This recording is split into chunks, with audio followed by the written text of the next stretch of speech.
여러분들 정말 반갑습니다. 이번에 한국교회사를 연구하고 또 가르칠 박용규 교수입니다. 1991년에 제가 총신에 부임했으니까 올해로 만 30년 됐습니다. 그리고 이 학기가 마지막 학기입니다. 사실 마지막 학기이기 때문에 학생들과 기대감을 가지고 대면 수업을 했으면 하는 기대감을 갖고 있었는데 이 마지막 학기 비대면으로 수업을 하게 돼서 한편으로 아쉽기도 합니다. 그렇지만 개인적으로 마지막 학기이기 때문에 왠지 모르게 또 설레는 마음이 있고요. 또 더 많은 것들을 주고 싶은 거룩한 부담감이 제 안에 또 있습니다. 이번 학기 비록 코로나 위기지만 한국교회사 이 시간이 저나 여러분들에게 의미 있는 시간이 되었으면 좋겠습니다. 우리가 비대면 수업이지만 우리가 또 하나님께 은혜를 구하는 또 마음이 필요하니까 우리 잠깐 기도하고 수업을 진행하면 좋겠습니다. 제가 먼저 기도하겠습니다.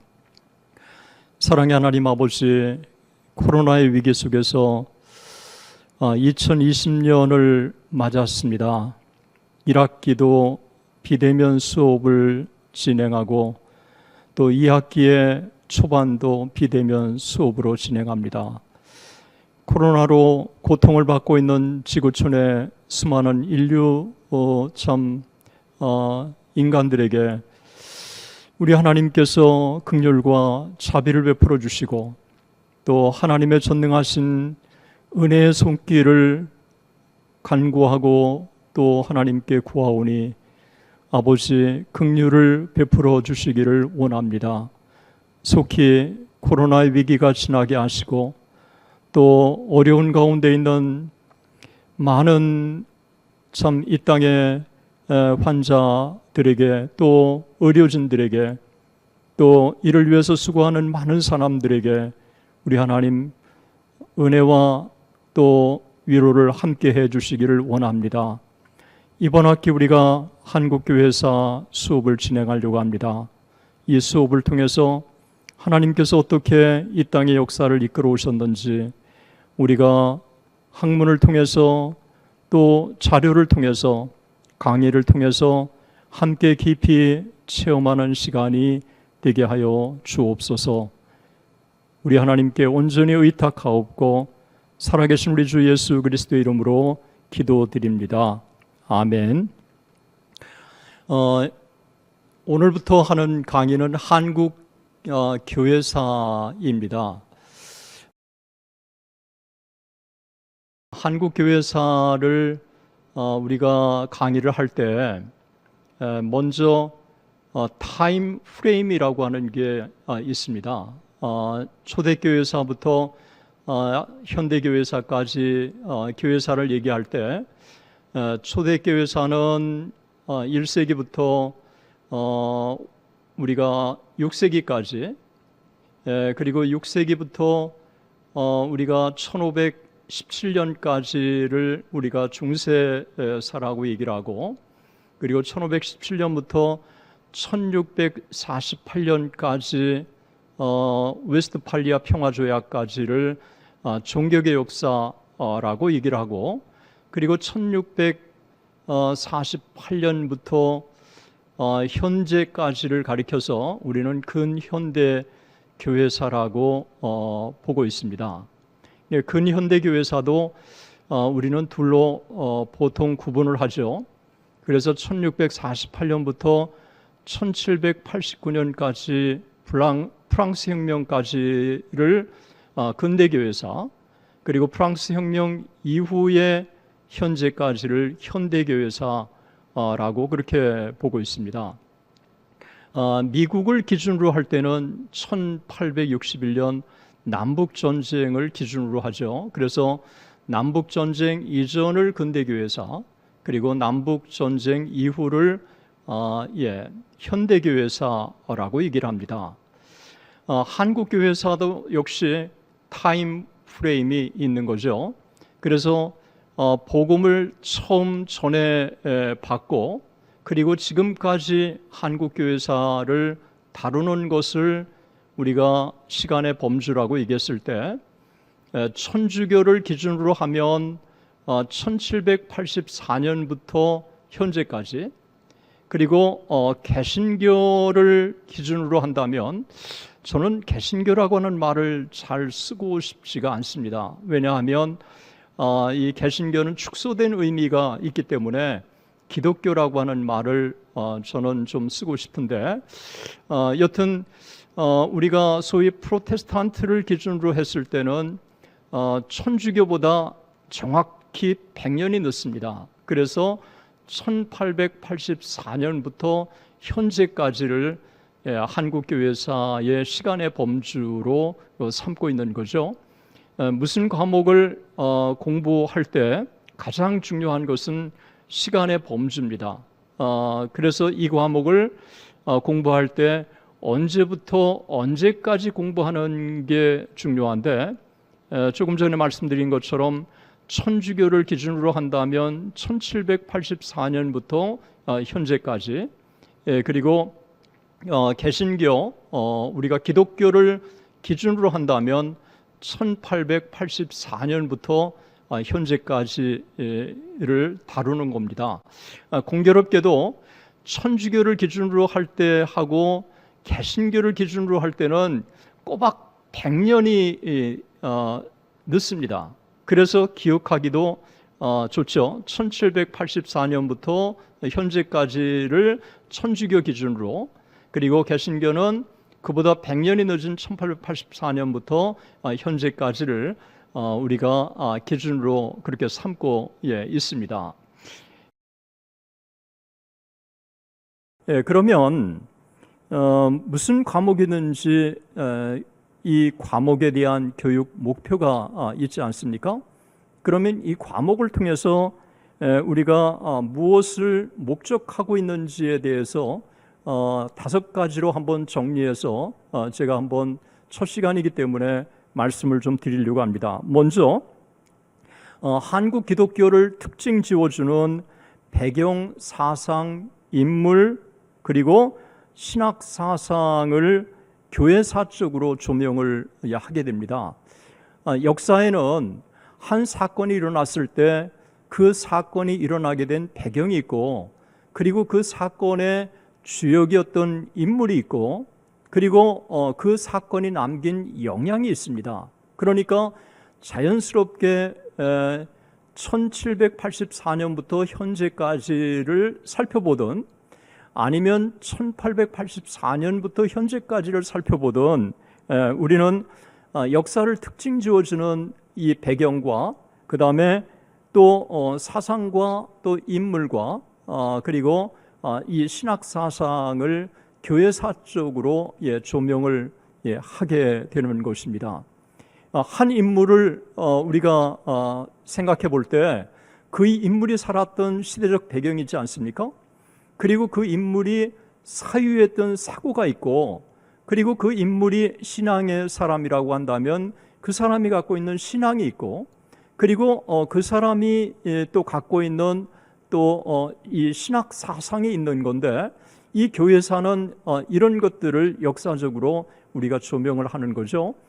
두 번째로는 한국 기독교의 본질을 이해하는 데 있어서 역사와 역사가의 역할이 얼마나 중요한가 하는 부분을 다루게 됩니다. 저는 이 부분을 아주 중요하게 여기는데, 제가 가르치고 있는 지금 여러분들과 함께 같이 연구하고 있는 이 한국교회사를 이만열 교수님이 가르치는 거와 민경배 교수님이 가르치는 거와 또 제가 가르치는 것은 이게 다릅니다.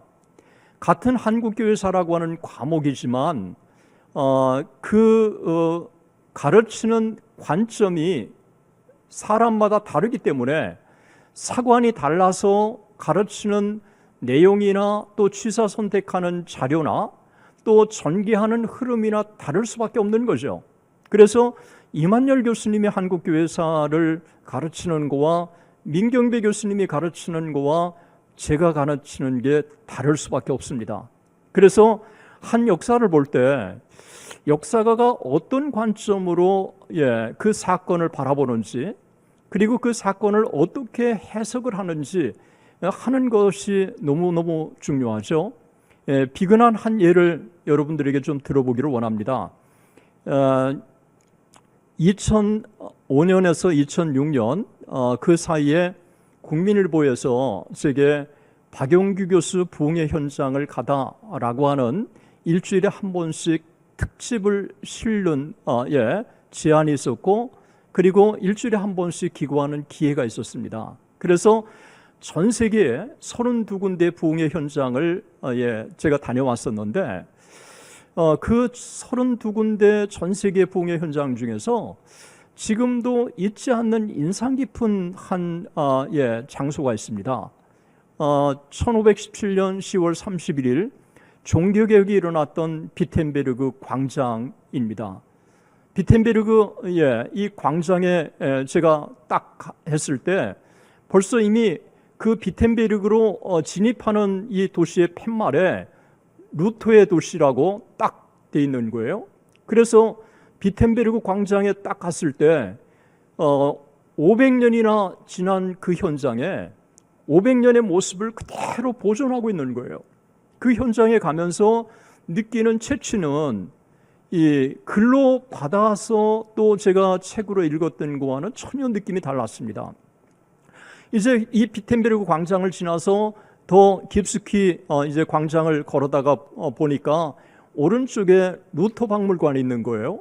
근데 루터 박물관에는 500년이 된 자료들이 하나하나 그대로 비축되어 있는 거예요. 그러니까 자료의 욕심이 많은 저로서는 어떻게 500년이 된 이 세월이 지났는데도 이렇게 자료가 보존되어 있을까? 깜짝깜짝 제가 놀랐습니다.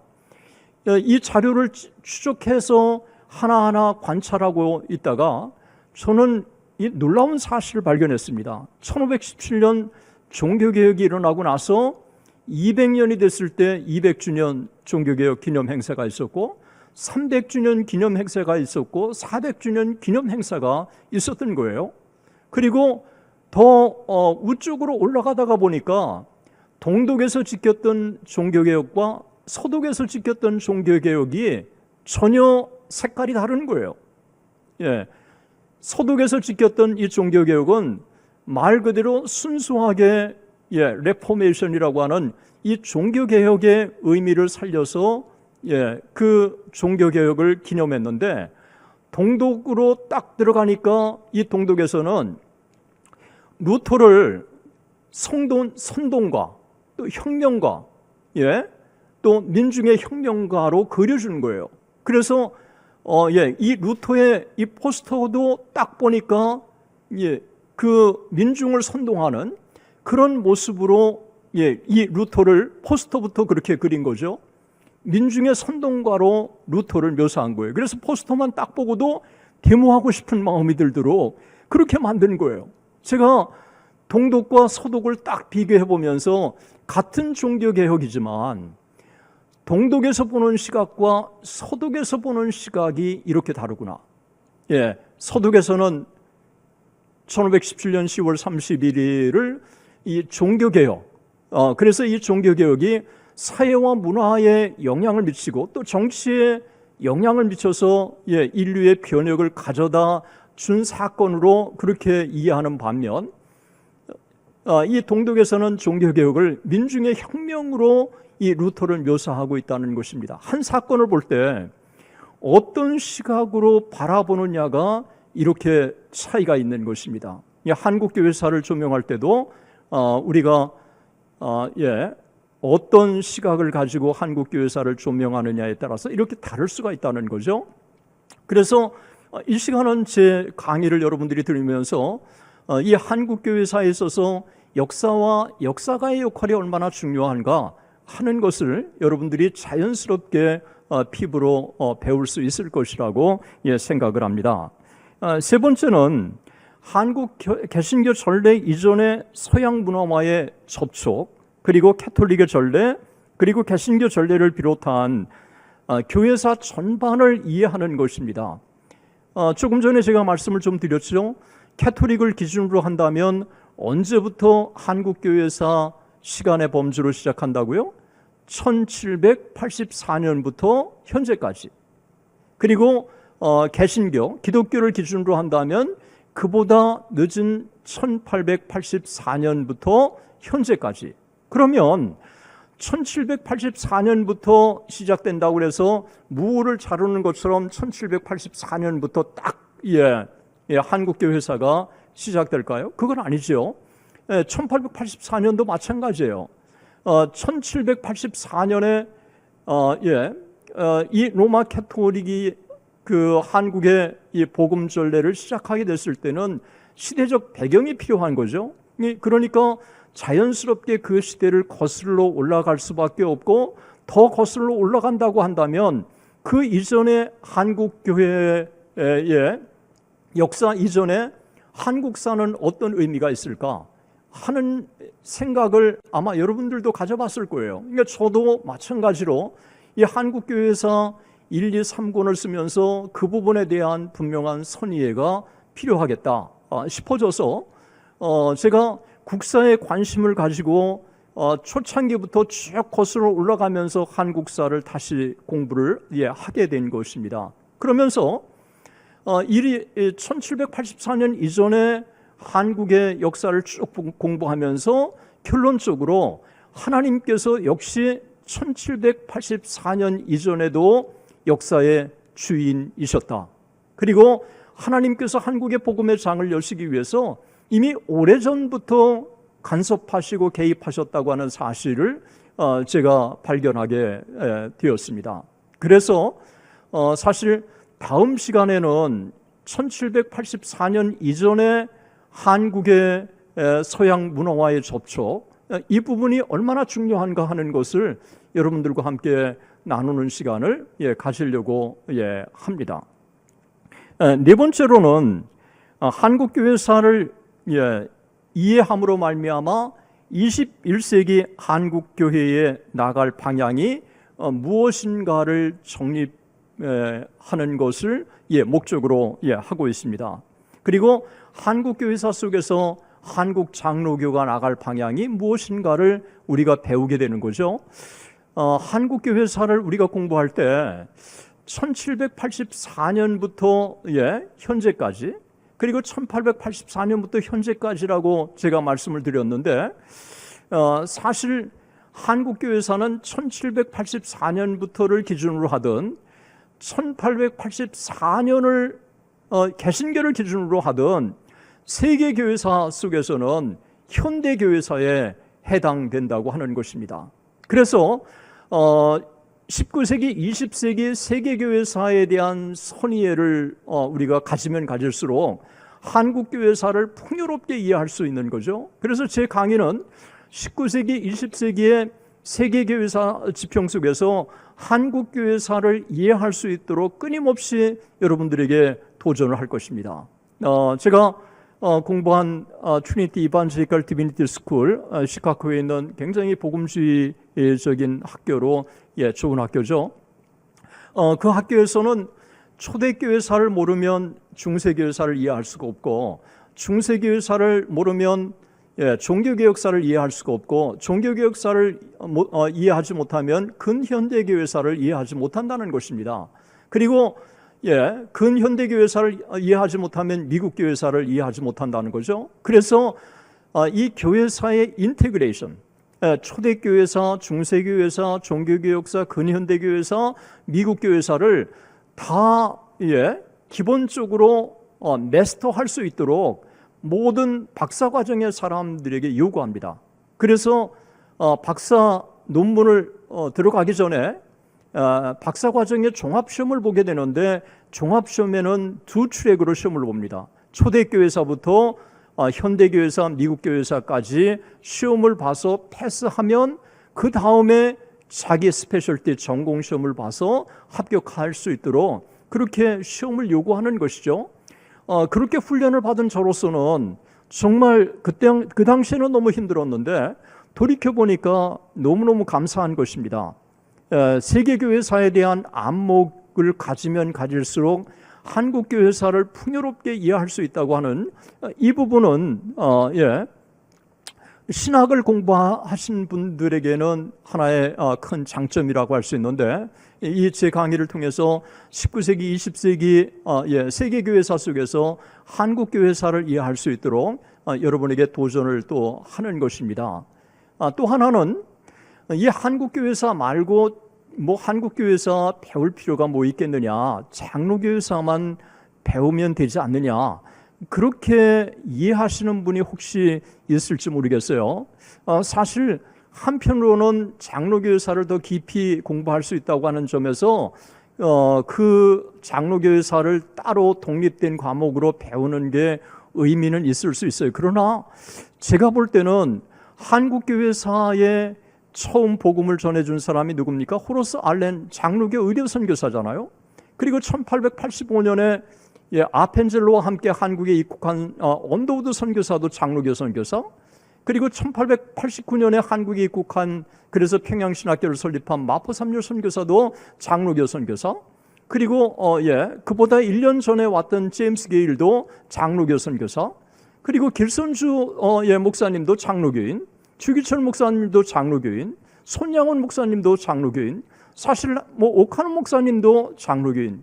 사실 한국에 깊이 연구를 하다가 보면 한 인물, 한 사건이 장로교와 깊이 연관져 있는 것입니다. 그러니까 한국교회사를 깊이 연구하다가 보면 자연스럽게 장로교를 이해하게 되고, 또 장로교에 대한 자긍심을 갖게 되고, 또 장로교인이 됐다고 하는 이 부분에 대해서 교회사를 공부하면 공부할수록 더 프라이드가 생길 것입니다.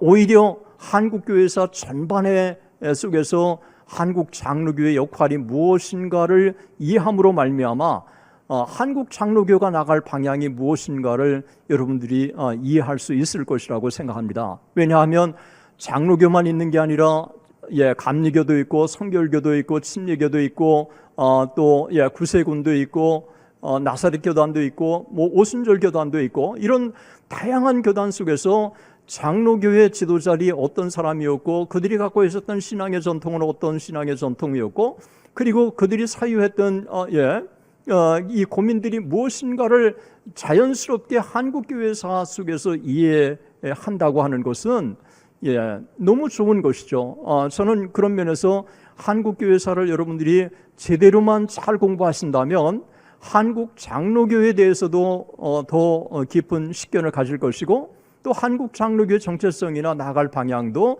자연스럽게 배울 것이라고 생각을 합니다. 마지막으로 19세기 및 20세기 기독교 역사 속에서 한국교회사를 이해하도록 함으로써 기독교 역사관 및 세계관을 증진시킨다.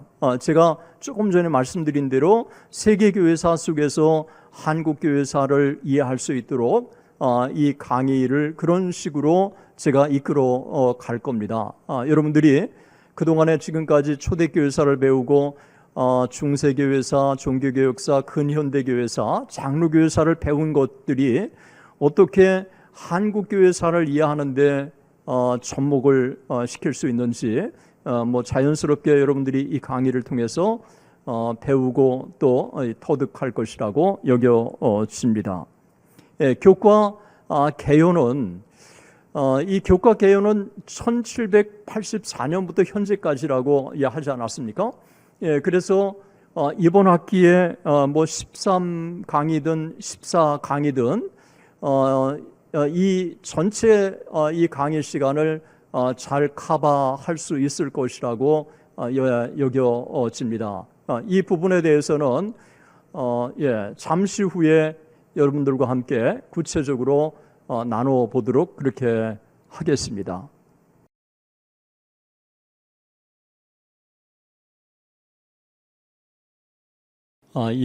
오늘 이어서 두 번째 강의를 진행하도록 하겠습니다.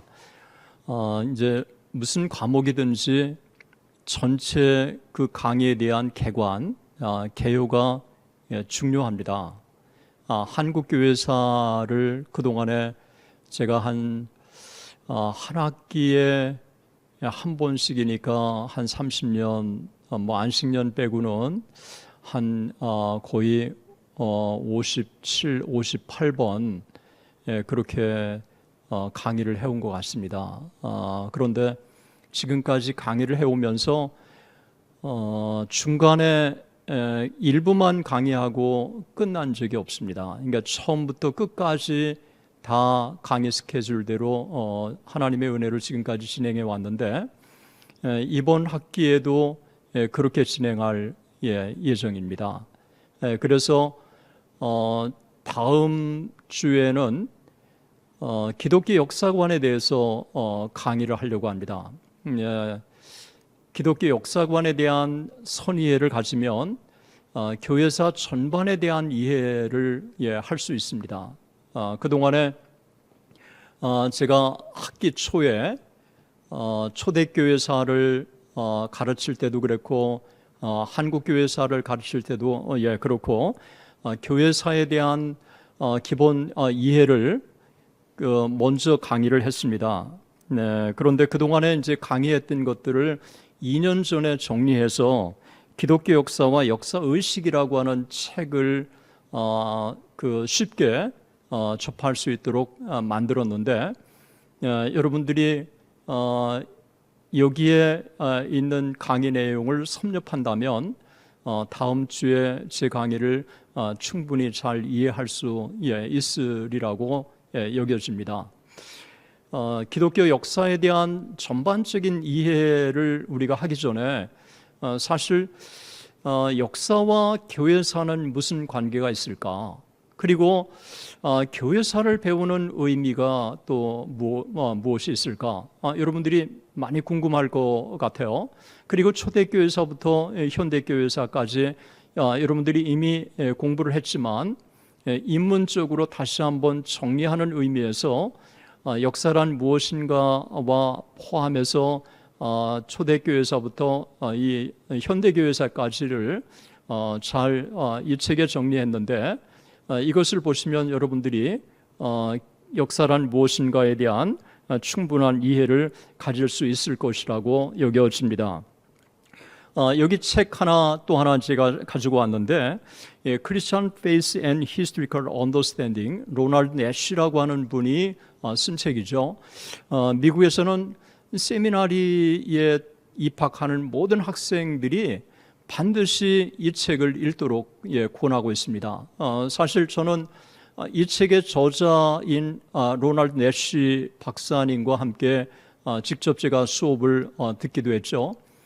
이 박사님은 정말 책을 많이 써내시는 분이고 또 쉽게 쓰시는 분이에요. 그래서 저는 참 이분의 책을 읽을 때마다 이렇게 명쾌하게 글을 쓸 수 있을까? 나도 이렇게 좀 글을 썼으면 좋겠다라고 하는 그런 생각을 유학 시절에 가진 적이 있는데 이 책은 그런 면에서 많은 사람들이 미국에서는 필독서로 신학생들이 읽고 있습니다.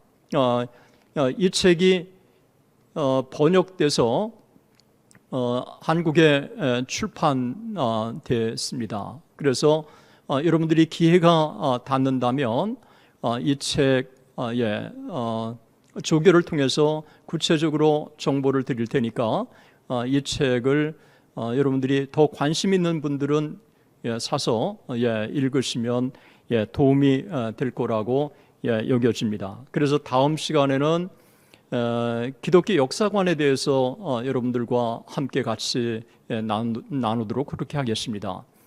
그리고 두 번째로는 서양 문화 종교와의 접촉. 조금 전에 제가 말씀드린 대로 1784년 이전부터 한국의 역사는 무슨 의미가 있을까라고 하는 제 자신에게 실존적인 고민이었는데 이 고민들을 제가 그 한국의 역사를 보면서 느끼고 또 깨달았던 것들을 여러분들과 함께 같이 나누는 시간을 가지려고 합니다. 세 번째로는 한국 선교의 준비입니다. 하나님께서 1784년 또 1884년 호로스 알렌이 입국할 때 하나님께서 한국 선교를 그때 본격적으로 시작하게 하신 것이지만 역사를 돌이켜보면 하나님께서는 한국 선교를 위해서 여러 가지 방향에서 준비를 하신 것이죠. 그래서 이 부분에 대해서 이제 토마스 선교사가 순교한 게 1866년인데 1866년 토마스 선교사가 순교하고 1884년 호로스 알렌이 입국할 때까지 어떻게 하나님께서 한국 선교를 준비해 오셨는지, 국내 정치, 그리고 중국, 일본, 그리고 영미에서 어떻게 하셨는지 이 부분을 앞으로 두 번째 강의에서 이 부분을 다루려고 합니다. 그 다음 네 번째 강의는 복음의 수용과 확장입니다. 하나님께서 한국 선교사들이 입국하게 됐을 때 한국인들에 의한 복음 전도가 활발하게 진행됐죠. 그런 활발하게 진행되는 가운데 하나님께서 이제 한국 선교를 본격적으로 시작하실 때가 됐다고 판단하셨던 것 같아요. 그래서 알렌을 보내주시고 이어서 언도우드, 아펜젤로 이 다양한 선교사들이 한국에 입국을 하게 된 겁니다. 그래서 복음의 수용과 확장이라고 하는 부분을 가지고 1884년부터 1900년까지 이 부분을 제가 네 번째 강의에서 다룰 예정입니다. 이 다섯 번째 강의는 1900년부터 1910년까지 한국교회의 부흥운동을 다루는 것입니다. 우리가 잘 아는 대로 1903년에 원산 부흥운동이 일어나고 1907년에 평양 대부흥운동이 일어나고 1908년에 중국의 부흥운동이 일어나고 그리고 1909년에 백만인 구령운동이 일어났는데 이런 이 놀라운 부흥운동이 어떤 배경 속에서 일어났는지, 그래서 1900년부터 1910년까지의 한국교회의 놀라운 부흥운동을 여러분들과 함께 다섯 번째 강의에서 다룰 것입니다. 그래서 첫 강의부터 이 다섯 번째 강의까지를 커버하면 제 책 한국기독교에서 1권이 다 끝납니다. 그리고 두 번째 이제 2권에 접어들면서 강의로는 그 여섯 번째 강의에 해당하는 것이죠. 한국교회 민족운동을 다루게 될 것입니다. 이것은 1910년부터 1920년까지의 포커스를 집중해서 이 부분을 다루게 되는데, 우리가 잘 아는 대로 1911년에 백오인 사건이 일어나지 않습니까? 그리고 1919년에 3.1운동이 일어나죠. 지난해 우리가 3.1운동 100주년을 보내지 않았습니까? 그래서 이 백오인 사건과 그리고 이 3.1운동 100주년을 중심으로 해서 어떻게 기독교 민족운동이 이 땅에 일어났는지, 그리고 평양 대북운동과 민족운동과의 관계는 무슨 상관관계가 있는지, 이 부분을 여섯 번째 강의를 통해서 여러분들과 함께 같이 나눌 예정입니다. 일곱 번째 강의는 전환기의 한국교회, 1920년부터 1930년까지는 급변하는 시대였습니다.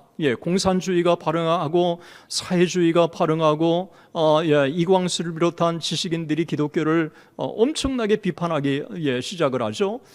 이런 소위 1920에서 30년 사이에 이 엄청난 한국의 전환기를 맞고 있을 때 교회는 어떤 역할을 했는지, 정말 이 시대의 교회가 사회의 비판 속에서 어떻게 그런 비판을 헤치고 사회와 민족을 선도할 수 있었는지의 역사를 배운다면 오늘 이 시대에 어떻게 이 위기 속에서 한국교회가 이 위기를 타개할 것인가 하는 것에 대한 역사적인 교훈을 얻을 것이라고 생각을 합니다. 그래서 한국교회사를 우리가 조금 더 관심을 가지고 배운다면 교회가 나갈 방향이 무엇인지, 이런 위기 속에서 과거의 믿음의 선배들은 어떤 역할을 했는지, 이런 것들을 우리는 역사를 통해서 배울 수 있을 것이라고 여겨지는 것입니다.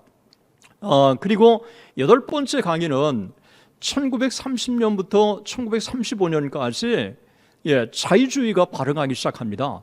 이 자유주의 발흥 속에서 보수주의는 어떻게 응전했는지, 이런 일련의 흐름들을 바르게 이해할 필요가 있는데, 1930년부터 1935년까지의 이 시대의 역사를 우리가 자유주의 도전과 보수주의 응전이라고 하는 이 관점을 가지고 우리가 살펴보려고 합니다.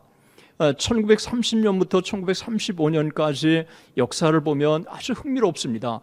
이때 자유주의가 역사에 발흥했지만 처음으로 발흥한 게 아니라 이미 그 이전부터 이 자유주의에 대한 이 도전들은 끊임없이 역사의 저변에 흐르고 있었던 거죠. 그러다가 1930에서 35년 사이에 하나의 무브먼트로 등장한 것입니다. 이 시대를 우리가 이해하게 되면 자연스럽게 1930년대 들어서면서 그 자유주의 도전 속에서 한국의 신학자들이 등장하는데, 이 한국의 이 신학자들, 정통주의, 그리고 진보주의, 자유주의, 그리고 무교회주의, 신비주의 부흥운동, 이 5개의 신학 주류를 이해하게 되면 그 오늘날 신학적인 흐름들을 여러분들이 상당 부분 이해할 수 있을 거라고 생각합니다. 왜냐하면 1930년대에 형성된 이와 같은 신학적인 흐름들이 오늘날 약간의 변형은 있지만 거의 그대로 한국교회 안에 흘러왔다고 판단되기 때문에 그렇습니다. 그리고 9번째 강의는 1935년부터 1945년까지 한국교회가 직면한 최대의 과제는 신사참배 반대운동입니다. 그래서 이 신사참배라고 하는 이 거센 이 엄청난 도전 앞에서 어떻게 한국교회가 타협의 길을 걸어갔고, 어떻게 신사참배 도전에 용기 있게 맞섰는지, 그래서 신사참배의 타협의 길을 걸어간 사람, 또 신사참배 반대를 하면서 고난의 길을 걸어갔던 사람들, 그리고 각 교단은 어떻게 신사참배에 반응했는지, 이런 부분들을 8번째 강의를 통해서 여러분들이 배울 수 있을 거라고 여겨집니다. 이때 손양원 목사님, 주기철 목사님, 참 어두운 터널을 한국교회가 통과하고 있을 때 그들은 새벽별처럼 한국의 밤하늘을 빛내고, 또 그들이 없었다면 한국 교회는 일제에 의해서 도태되었을 것이라고 여겨지는, 정말 우리 모두가 존경하는 그 인물들도 우리가 자연스럽게 그 시간에 배울 것입니다. 그리고 10번째 강의는 1945년에 해방이 되고 나서 1960년에 4.19 의거가 일어날 때까지 15년의 역사밖에 되지 않습니다. 사실 짧은 역사인데 1945년부터 1960년까지 15년의 역사지만 1950년이라고 하는 소위 남북전쟁, 6.25 전쟁이 일어나지 않았습니까? 참 민족의 이 상잔 속에서 교회는 정말 엄청난 피해를 받고 수많은 사람들이 또 납북을 당했고, 또 교회는 폐허가 되었고, 이런 와중에서 어떻게 한국교회가 재건을 하게 되었는지, 그리고 이 시대에 하나님께서 밥 피얼스나 빌리 그레함을 통해서 어떻게 한국교회가 다시 부흥의 길을 걷게 되었는지, 그리고 이런 사회적 혼란 속에서 이단들은 정말 소위 이 당시에 통일교, 또 그 박태선의 천부교, 그리고 또 용문산 기도원으로 통칭되는 이 전통적인 한국교회 이단들이 이때 등장했는데, 이런 이단들의 흐름을 통해서 당시의 이단뿐만 아니라 오늘 이단들을 이해하는 좋은 역사적인 그 우리가 해석과 또 귀한 교훈들을 얻을 수 있을 것이라고 여겨집니다. 그래서 이렇게 이 10번의 강의를 마치게 되면 2권이 끝나는 겁니다.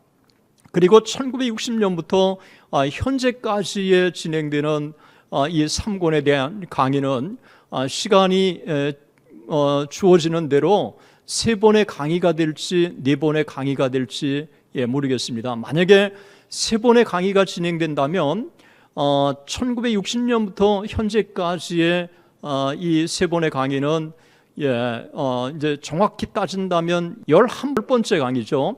이 11번째 강의는 정체성 파괴 시대라고 볼 수 있어요. 그러니까 1960년 이후에 한국교회는 그 이전에 1952년의 분열, 53년의 분열, 59년의 분열, 그래서 3차례 큰 분열을 통해서 하나 되었던 한국장로교가 4개가 되지 않습니까? 뿐만 아니라 감리교도 분열되고 성결교도 분열되고, 이런 분열의 시대 속에서 과연 우리가 걸어온 길이 맞는 길인지, 우리가 걸어가야 할 길이 무엇인지라고 하는 이 정체성의 문제가 자연스럽게 대두가 되는 겁니다. 그래서 1960년 이후에 강의를 우리가 진행할 때 11번째 강의에서 정체성 파악의 시대, 이 부분을 다루게 되는 거고요.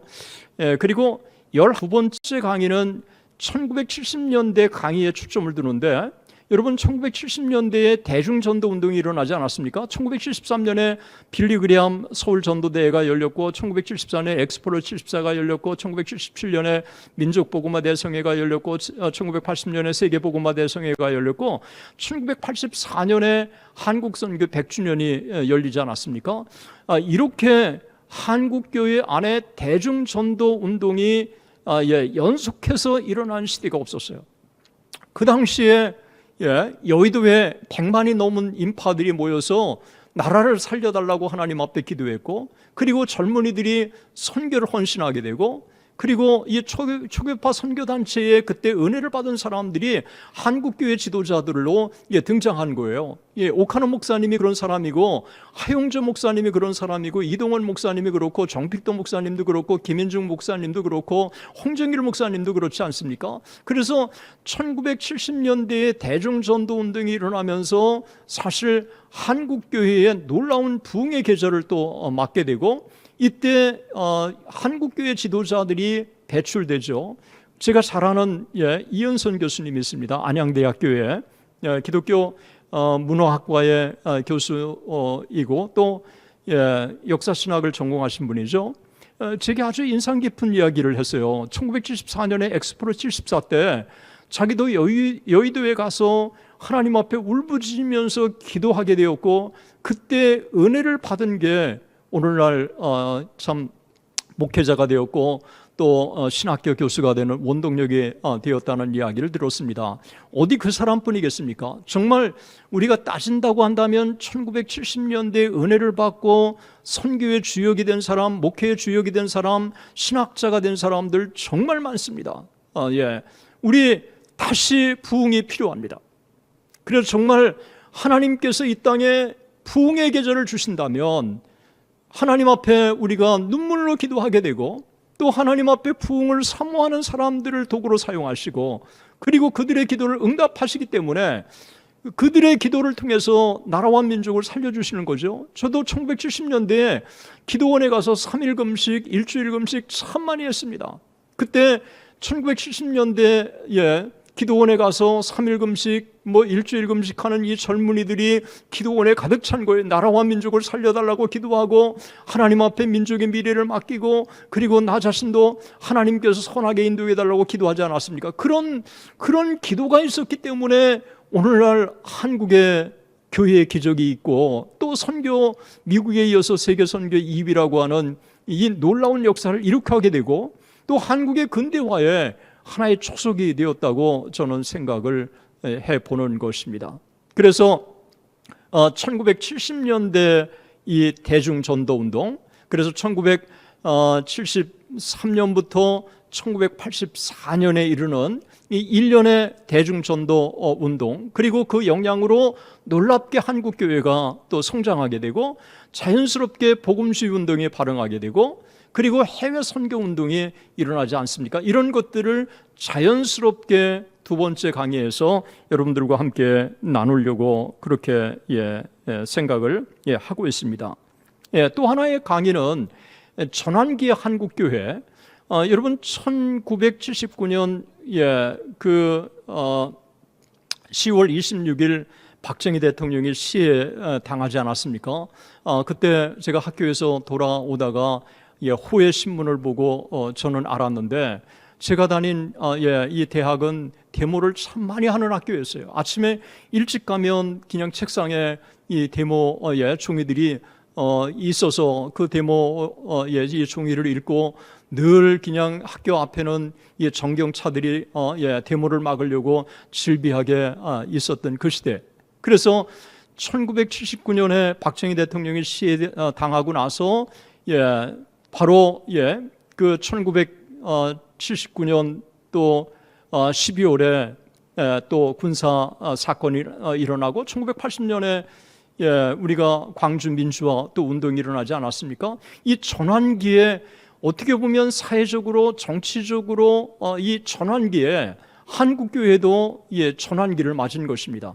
1979년에 이 총신이 또 우리 예장 합동의 주류와 비주류로 갈라지지 않았습니까? 1980년에 또 합신의 교수들이 또 분열돼 가고, 이런 일련의 이 과정, 무인가 신학교들이 또 수없이 생겨나고, 이런 전환기의 한국교회사 속에서 교회의 역할이 무엇인지 하는 부분들을 함께 나누는 시간을 가지려고 합니다. 그리고 마지막으로는 밀레니엄 시대 한국교회, 2000년이라고 하는 새로운 밀레니엄 시대를 우리가 맞지 않았습니까?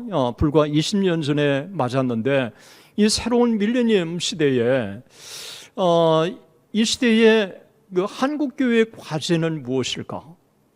적어도 이 2000년 맞으면서 지난 20년 동안 한국교회가 직면한 최대의 과제는 적어도 세 가지는 우리가 기억해야 할 것이라고 생각합니다. 먼저 남북 통일. 2000년이 딱 되면서 통일이 주된 이슈로 한국교회 앞에 등장하기 시작했습니다. 그래서 통일 신학이 뭔지도 논하게 되고, 또 이 통일 문제를 두고 또 이 북한 선교의 문제가 또 최대 이슈가 되고, 그래서 이 통일 문제는 여전히 한국교회가 비켜갈 수 없는 중요한 과제라고 저는 생각을 합니다. 두 번째로는 2007년 우리가 잘 아는 대로 평양대북운동 100주년을 맞지 않았습니까?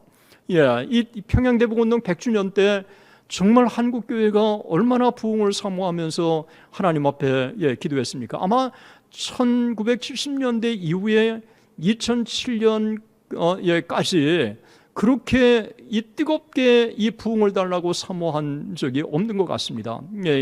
2007년 평양대북운동 100주년을 맞아서 한국교회가 이 부분을 어떻게 새롭게 기념적으로 조명했는지 부분들을 함께 여러분들과 함께 나누려고 합니다.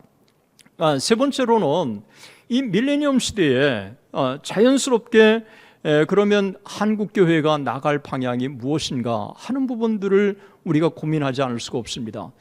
지난 역사를 돌이켜보면서 우리가 개신교를 기준으로 한다면 130년의 역사, 그리고 로마 캐토릭까지 기준으로 한다면 230년의 역사 속에서 우리가 지난 역사를 회고해 보면서 앞으로 21세기에 한국교회가 나갈 방향이 무엇인가? 우리는 지난 역사를 반성해 보면서 앞으로 미래지향적으로 나갈 방향이 무엇인가를 자연스럽게 우리가 고민할 수밖에 없는데, 그러면 한국교회가 나갈 방향이 무엇인지, 제가 1권을 집필하고 2권을 집필하고 3권을 집필하면서 정말 최종 정리하면서 하나님 앞에 무릎을 꿇고 어떻게 한국교회가 나가야 할까요? 라고 하는 것을 성경을 통해서, 또 역사를 통해서, 또 하나님 앞에서 하나님의 주권 속에서 제 자신이 이렇게 정립해 놓은 이 글들을 여러분들과 함께 나누는 시간을 가지려고 합니다. 그래서 지난 캐토릭까지 기준으로 한다면 230년, 개신교를 기준으로 한다면 130년의 역사를 처음부터 마지막까지 함께 정리하는 시간을 가지려고 합니다.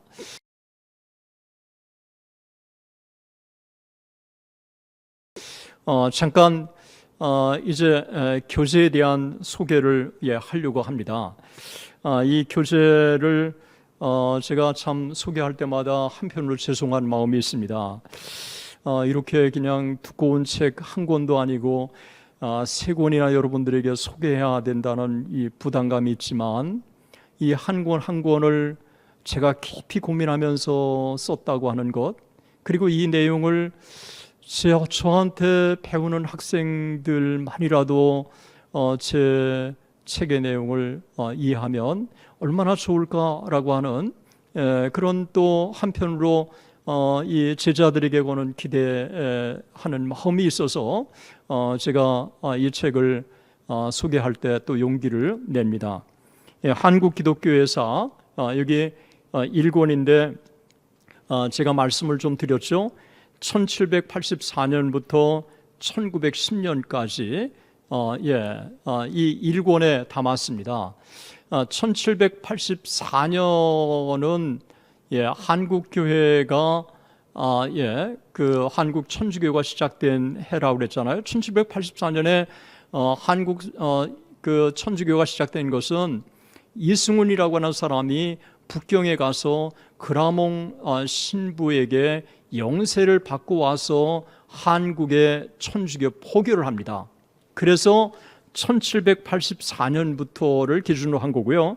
1910년은 두 가지 의미가 있습니다. 1910년에는 한일 병탄의 사건이 일어나지 않았습니까? 그래서 1910년부터 이 새로운 또 우리가 식민 시대를 살아가게 되는데, 그런 면에서 1910년은 하나의 분기점이라고 할 수 있죠. 또 하나는 이 평양대붕운동이 원산붕운동이 1903년에 시작하지 않았습니까? 그리고 1907년에 평양대붕운동, 그리고 1909년에 백만인 구령운동. 그래서 1909년 백만인 구령운동이 딱 끝날 때쯤이 1910년이에요. 그러니까 이 1910년이라고 하는 것은 역사적인 의미가 있는 것이죠. 나중에 평양대붕운동을 나눌 때 여러분들과 함께 같이 나누겠습니다만, 왜 하나님께서 1909년 백만인 운동을 기점으로 해서 이제 한국교회 대붕운동을 마무리하게 하셨을까? 저는 아무리 생각해도 1910년부터 시작되는 이 새로운 시대, 일제의 강점기를 준비하시려는 하나님의 섭리가 아닐까 하는 생각을 가져보고 있습니다. 그래서 이 권에는 이권은 1910년부터 1960년까지의 기간을 다뤘습니다. 그래서 1910년부터 1960년까지 이 기간에 한국교회는 어떤 역할을 해왔는지, 한 가지 분명한 것은 일제의 강점기에 있었지만 어떻게 보면 사회와 민족을 선도하는 역할을 한국교회가 감당한 것이죠. 1910년부터 1945년까지 한국교회가 어두운 터널을 통과하고 있을 때, 그때 교회는 가난하고 힘이 없었지만 하나님이 함께해 주심으로 사회와 민족을 선도하게 되었고, 그것이 오늘날 해방의 밑거름이 되었고 오늘날 근대화의 밑거름이 된 거죠. 저는 기원을 거슬러 올라간다면 한국교회 대붕운동, 1903년부터 1907년까지 이르는 이 놀라운 붕운동 동안 한국 민족이 새로워진 거고, 한국 사회가 새로워진 거고, 또 한국이 정말 하나님께서 한국의 장차 아시아와 세계 선교를 위해서 영적으로 준비시키기 위해서 평양 대붕운동을 주셨다고 생각을 합니다. 1910년부터 1960년까지 1년에 한국교회가 만났던 이 사건들을 잘 정리했습니다. 1960년부터 2010년까지 지난 50년 동안의 역사를 한국기독교회사 3권이 담았습니다. 이 한국기독교회사 이 3권은 1960년부터 시작되는 한국의 어떻게 보면 정말 근대화, 말 그대로 이 1960년부터 2010년까지 50년 동안의 역사를 돌이켜보면 세 가지 키워드가 분명해요. 그 세 가지 키워드가 뭐냐고 했을 때 경제발전, 민주주의 발전, 세계화, 이 세 가지는 한국의 60년대 이후 2010년까지 지난 50년을 특징 지어지는 제가 볼 때 세 개의 키워드라고 생각해요. 이거는 믿는 사람이든 믿지 않는 사람이든 다 동의할 거라고 생각합니다. 그런데 이 한국의 정말 근대화의 중요한 키워드, 민주주의 발전, 경제 발전, 이 세계화에 한국 기독교회는 너무너무 중요한 역할을 해왔다고 하는 것을 제3권이 피력한 거예요. 마치 누가가 이 기독교를 사도행전에서 역사적으로 변증한 것처럼 저는 그런 의도로 이 책을 쓴 건 아니지만 이 책을 쓰면서 정말 하나님께서 한국의 이 경제 발전과 민주주의 발전과 한국의 근대화에 한국의 기독교가 너무너무 중요한 역할을 해왔다고 하는 것을 제가 더 확신을 갖게 되었고, 또 하나하나 자료를 보면서 수많은 이 자료들이 이를 뒷받침하고 있고, 그래서 이 3권에는 이 부분을 잘 담았습니다. 그래서 조금 전에 제가 말씀드린 대로 1960년에 정체성 파악의 시대, 또 70년대 진행되면서 한국의 소위 대중전도 운동, 놀라운 부흥운동, 1980년대 전환기의 한국교회, 또 1990년대 넘어서면서 한국의 소위 밀레니엄 시대, 이런 것들을 이 3권의 책에 담아냈습니다. 이 책에 담겨진 내용을 충실하게 여러분들이 따라 오시기를 기대하고 있고, 또 제 교재에 충실해서 제 강의를 진행하려고 합니다.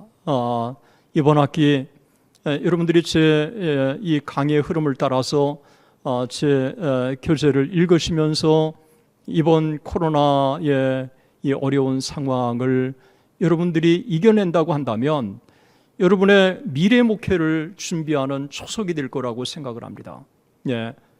분명히 역사를 알면 미래가 보인다고 했습니다. 미국 교회사를 알면 한국 교회사에 나갈 방향이 무엇인가를 배우게 됩니다. 또 지금까지 한국의 역사를 배우게 되면 그러면 앞으로 나갈 방향이 무엇인가를 배우게 됩니다.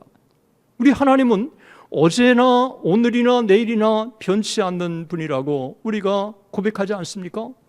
우리가 정말 하나님 앞에 기도하는 사람 오늘날 많습니다.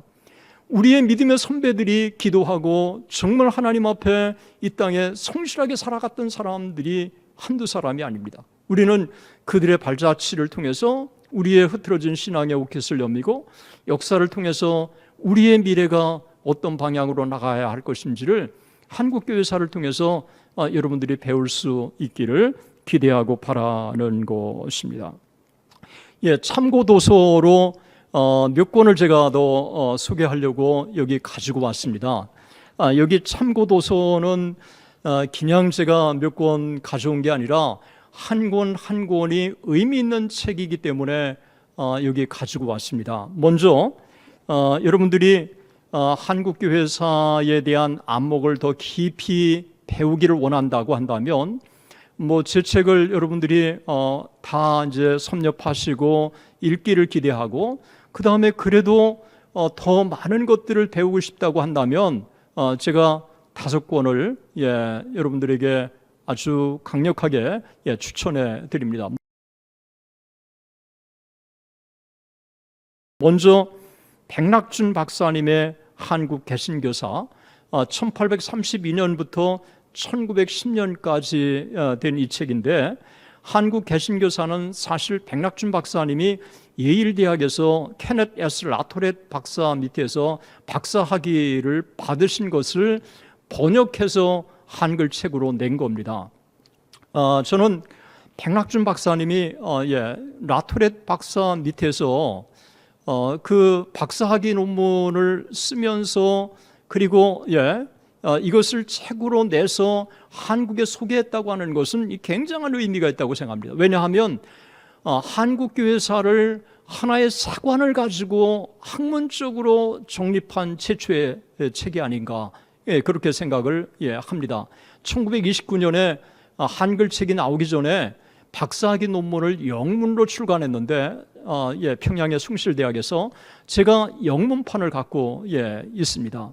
라토레 박사 밑에서 2년 동안 박사학위 논문을 쓰면서 코스워까지 한국인으로 어떻게 2년 안에 박사학위까지 마칠 수 있었는지, 저는 이 백낙준 박사님의 박사학위 논문을 볼 때마다 내가 3, 4년 써도 정말 감당하지 못할 만큼의 훌륭한 작품을 써서 이렇게 한국에 선물을 했다고 하는 것은 큰 공헌이고, 또 그분에 대한 존경하는 마음이 제 안에 깊이 있습니다. 그래서 그분은 라토렛 박사 밑에서 공부를 하면서 세계교회사를 선교 사적 관점에서, 그래서 히스토리 오브 미션이라고 하는 관점에서 조명을 했는데, 이 책이 바로 그런 책입니다. 아마 이 책을 읽고 도움을 받지 않은 사람들은 거의 없을 거라고 생각해요. 이만열 교수님도 그렇고, 민경배 교수님도 그렇고, 저도 그렇고, 또 이상규 교수님도 그렇고, 또 박명수 교수님도 그렇고, 참 한국의 유명한 교회사들이 이 책을 통해서 참 많은 은혜를 입었다고 여겨지는데, 저도 이 책을 정말 많이 읽었어요. 몇 번 읽었느냐고 혹시 물어보시면 적어도 10번 이상은 읽었다고 제가 감히 말씀을 좀 드릴 수 있을 것 같아요. 정말 읽을 때마다 많은 도전을 제가 받습니다. 여러분들이 이 책을 시간이 되면 읽어주시면 참 좋겠고, 또 이 책은 선교사적 관점에서 기술한 대표적인 작품이라고 하는 것을 이해하시면 좋을 것 같습니다. 또 하나는 백낙준 박사님의 제자이신 민경배 교수님이 저술한 것입니다. 한국기독교회사라고 하는 책인데, 이 민경배 교수님은 정말 훌륭하신 분이죠. 그리고 이 책의 출간을 통해서 한국교회사 연구를 저변 확대시킨 분이라고 할 수 있습니다. 민경배 교수님은 백낙준 박사님의 제자면서 이 백낙준 박사님의 이 공헌을 그분은 굉장히 존중하고 인정해요. 그러나 이 백낙준 박사님의 이 교회사는 선교사적 관점에서 기술했기 때문에 복음을 전해준 사람의 입장에서 역사를 서술하다가 보니까 복음을 전해받은 사람의 실존적인 고민이 반영되지 않았다는 거예요. 그러니까 소위 한쪽만의 교회사는 온전한 교회사라고 볼 수 없다는 거죠. 그래서 복음을 전해받은 사람의 실존적인 고민들이 제대로 반영되는 교회사여야 한다. 이런 관점을 가지고 쓰신 게 바로 한국기독교회사라고 할 수 있는데, 이 민경배 교수님은 민족이라고 하는 관점을 가지고 교회사를 쓴 것입니다. 사실 이 민족이라고 하는 논제를 가지고 총체적으로 한국교회사를 재구성한다고 하는 것은 서구의 소위 관념주의라고 하는 이 역사 소설의 한 흐름인데, 그런 부분에 있어서는 민경배 교수님이 너무도 훌륭하게 하나의 샘플을 보여줬다고 생각을 합니다. 이 책에 대해서 저도 참 많이 읽었고, 또 많은 분들도 큰 도전을 받았을 거라고 생각을 합니다. 그런데 이 책이 갖고 있는 한계가 있습니다. 그거는 사실 교회사라고 하는 것은 교회의 역사를 다루는 거 아닙니까?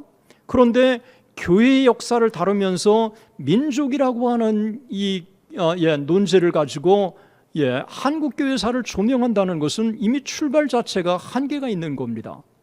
이 민족이라고 하는 것은 비신앙의 이 공동체 아닙니까? 그런데 비신앙의 공동체의 주제를 가지고 신앙의 공동체의 역사를 다룬다고 하는 것은 이미 설정 자체가 한계가 있다는 것입니다. 그런 면에서 이 책의 이 놀라운 이 공헌도 인정하지만 이 책에 또 한계도 있다고 하는 사실을 여러분들이 아시면서 이 책을 보신다면 더 풍요로운 유익을 얻을 거라고 생각을 합니다.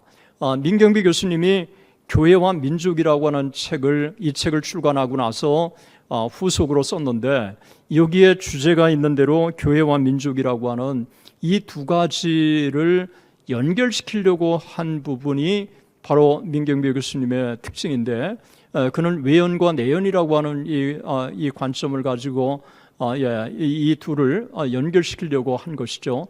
그런 면에서 소위 그 역사 관념주의 관점을 가지고 역사를 재구성했다고 하는 민경비 교수님의 이 책을 여러분들이 이해하시고 읽어 주신다면 많은 도움이 될 거라고 여겨집니다. 이만열 교수님을 중심으로 한국 기독교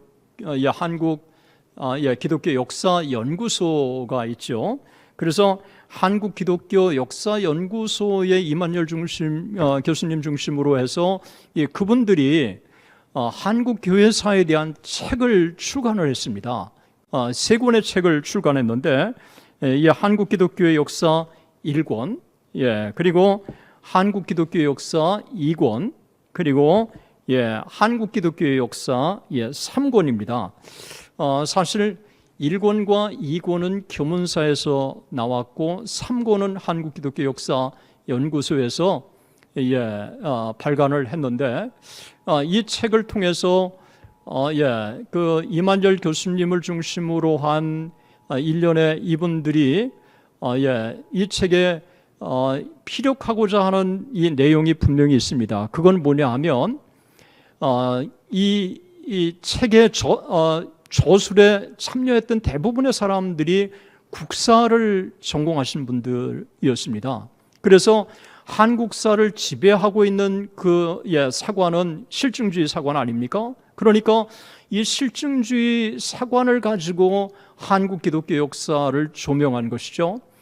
한국 기독교 역사를 실증주의 사관에서 가지고 조명한다고 했을 때 사료에 충실한 역사 서술을 이들이 기술했다고 하는 부분에 있어서는 인정해줘야 한다고 생각합니다.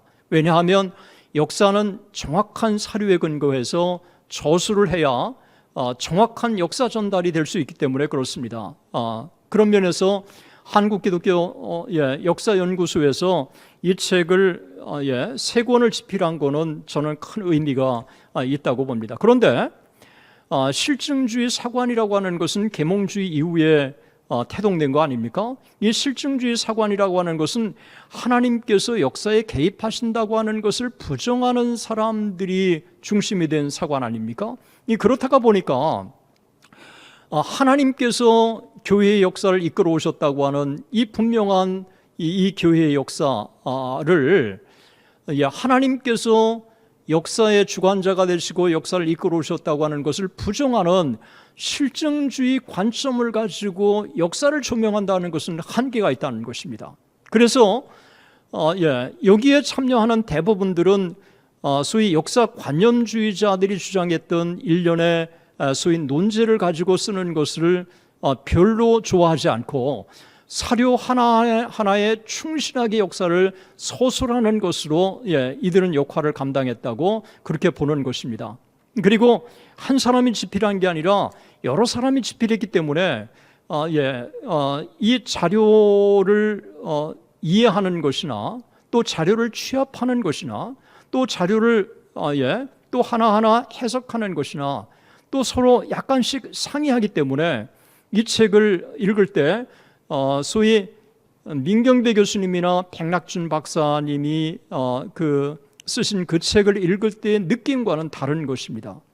사실 서구에서는 역사 실증주의는 요즘에 찾아보기 힘들죠. 역사 관념주의 시각을 가지고 역사를 총체적으로 재구성해야 한다는 게 서구 역사의 일반적인 흐름인데, 그런 면에서 볼 때 이 책은 한계를 노정하고 있다고 볼 수 있습니다. 그럼에도 불구하고 사료의 중요성을 일깨워줬다고 하는 부분에 있어서는 우리가 깊이 공헌해야 한다고 여겨집니다.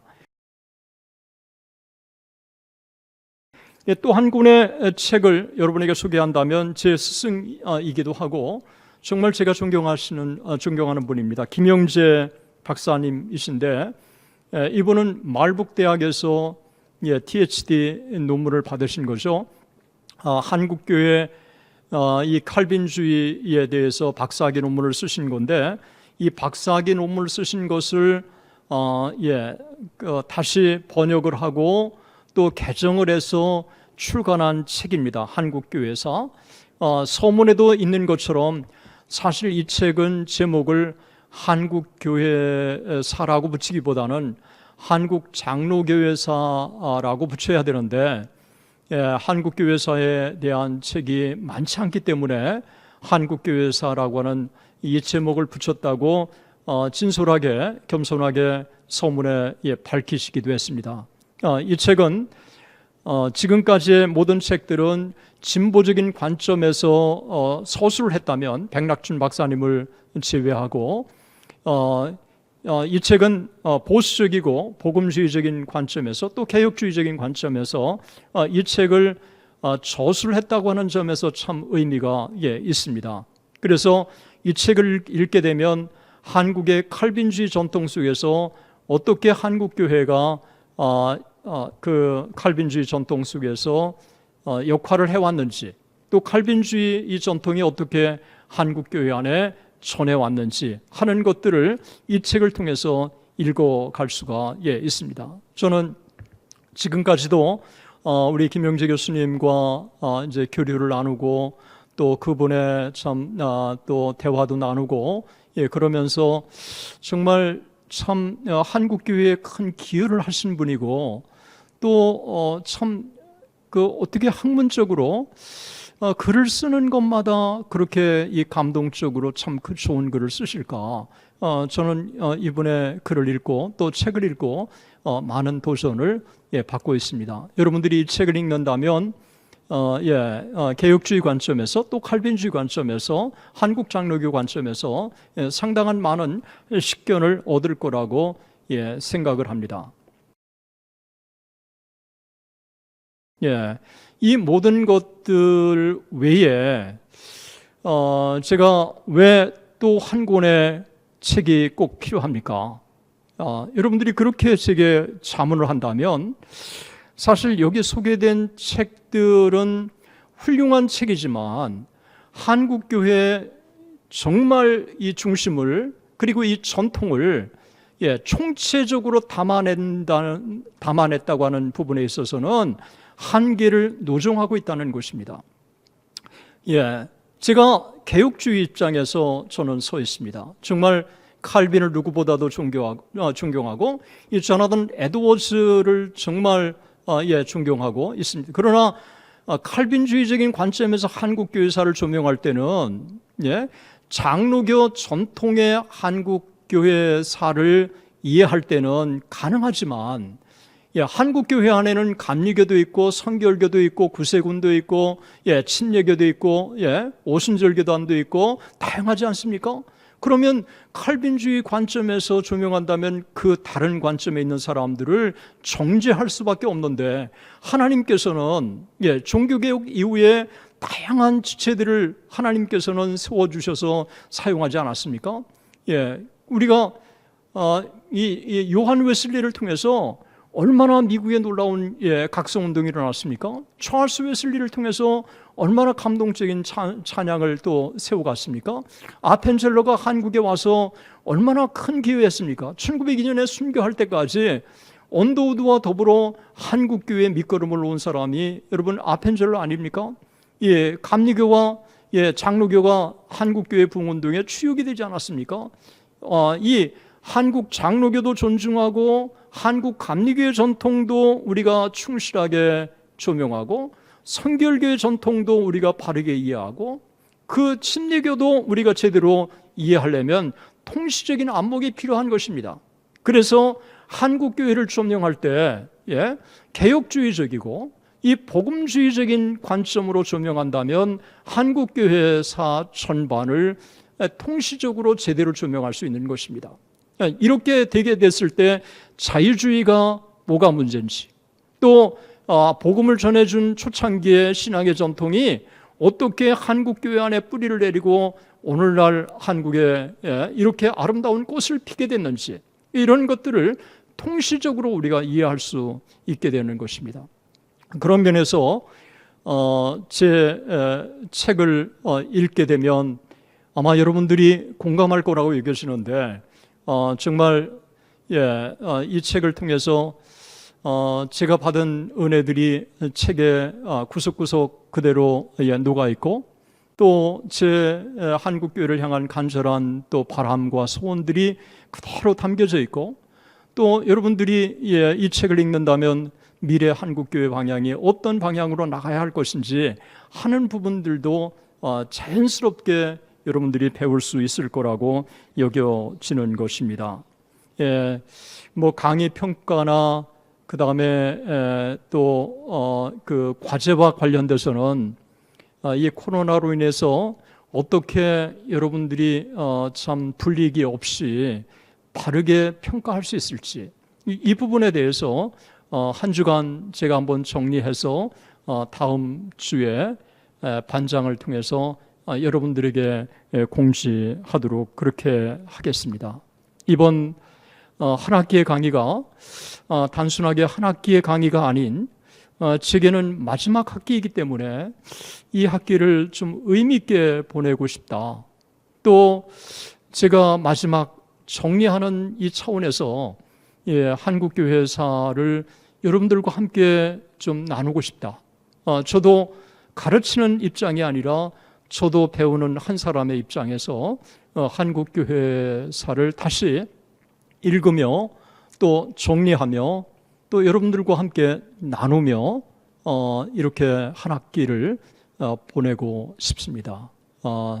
끝까지 제 강의를 청취해 주셔서 정말 감사드리고, 여러분들 코로나 위기에서 여러분들 모두가 참 건강을 잘 지키시고, 또 위기는 새로운 기회라고 했는데 이런 위기가 여러분의 자신뿐만 아니라 또 미래를 위해서 좋은 밑거름이 되는 그런 시간이 되었으면 좋겠습니다. 주권적인 하나님, 만물이 주에게서 나오고 주로 말미암고 주에게로 돌아간다는 역사의 기원과 과정과 심판이 하나님께 있음을 우리는 믿고 그 하나님을 변함없이 신뢰하고 나가는 우리 모두가 되었으면 좋겠습니다. 감사합니다.